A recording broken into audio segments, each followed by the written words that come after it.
And welcome back to our channel target DElEd और BEd में आप सभी का स्वागत है। सो गाइस, मैं आज डिस्कस करने वाली हूँ डीएलएड 4th सेमेस्टर की हिंदी। ये आपका चैप्टर जो है आपका उच्च प्राथमिक स्तर की पाठ्य पुस्तकों में सम्मिलित कहानी कविता, ये जो हमारा आज लास्ट पार्ट है, जिसमें मैंने लास्ट क्लासेस में आपसे कहानी के बारे में डिस्कस किया था। कविता, लोकगीत और यात्रा वृतांत काफ़ी बार पूछा गया है, इसलिए डिस्कस किया है।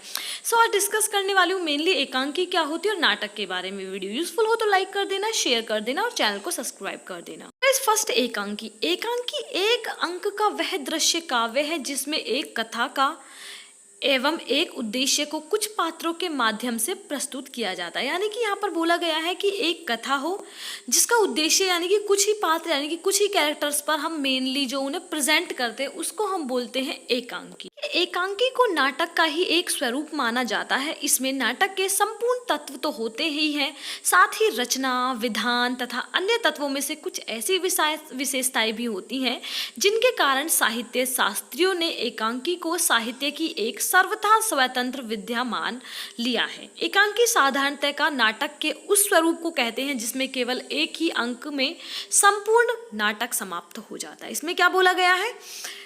जिसमें केवल एक ही अंक में संपूर्ण नाटक समाप्त हो जाता है, तो उसी को हम कहते हैं एकांकी। एकांकी को ही नाटक का एक स्वरूप यानी कि रूप माना जाता है। ये किसने बोला है? हमारे साहित्य के शास्त्रियों ने बोला है ये चीजें।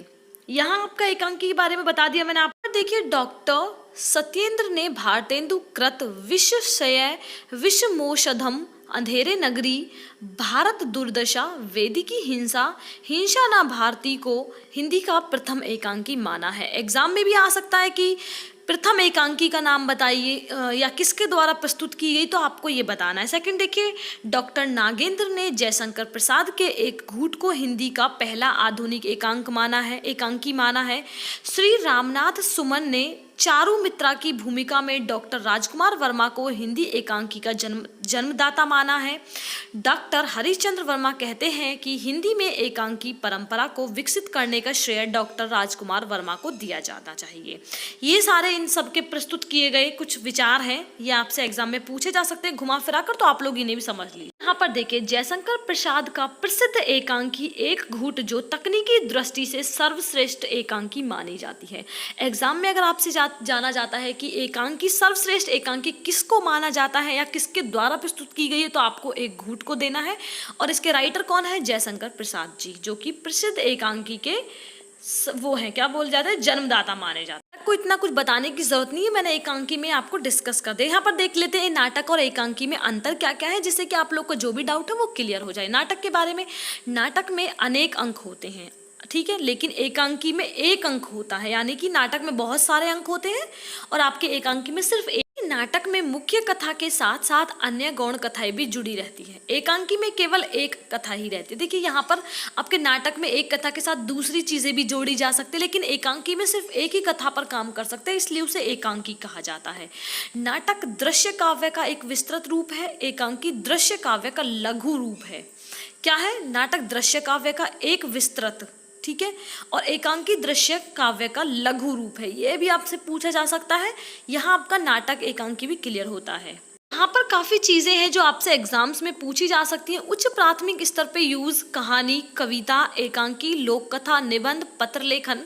सो एकांकी कथा, ये सारी चीजें मैंने आपको डिस्कस तो कर ली क्लास में, लेकिन आपको पूछा जा सकता है। तो उच्च प्राथमिक स्तर का मतलब होता है, आप लोग कमेंट बॉक्स में बताइए मुझे। उच्च प्राथमिक स्तर का मतलब होता है 6th, 7th और 8th क्लास। तो यहाँ पर दी गई हैं कविताएं।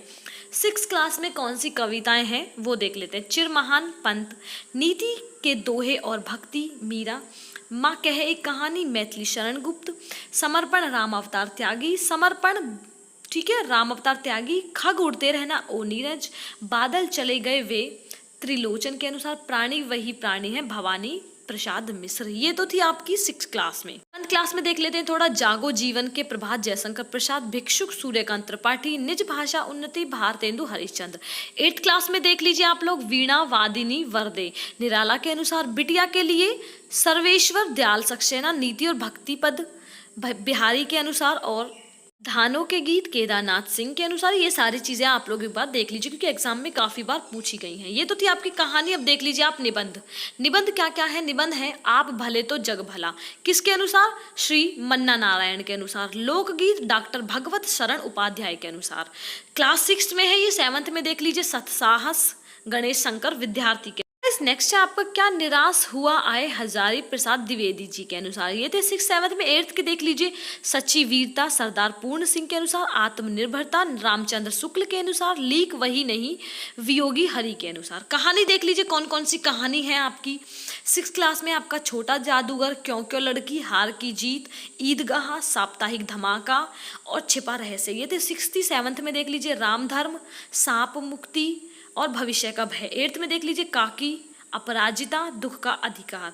ये कहानियां हैं आपके एग्जाम में पूछी जा सकती है। 6th क्लास में छोटा जादूगर है, उसके रचयिता कौन है? तो आपको इस तरह से इन चीजों को याद करना है। एकांकी देख लीजिए। एकांकी क्या क्या है? 6th क्लास में है बहादुर बेटा विष्णु प्रभाकर के अनुसार।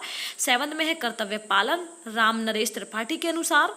और 8th में है जूलिया अंतोन चेखोव के अनुसार। यात्रा वृतांत देख लीजिए। हिंद महासागर में छोटा सा हिंदुस्तान रामधारी सिंह दिनकर के अनुसार। 6th क्लास में है ये। 7th में मेरी यूरोप यात्रा डॉक्टर राजेंद्र प्रसाद।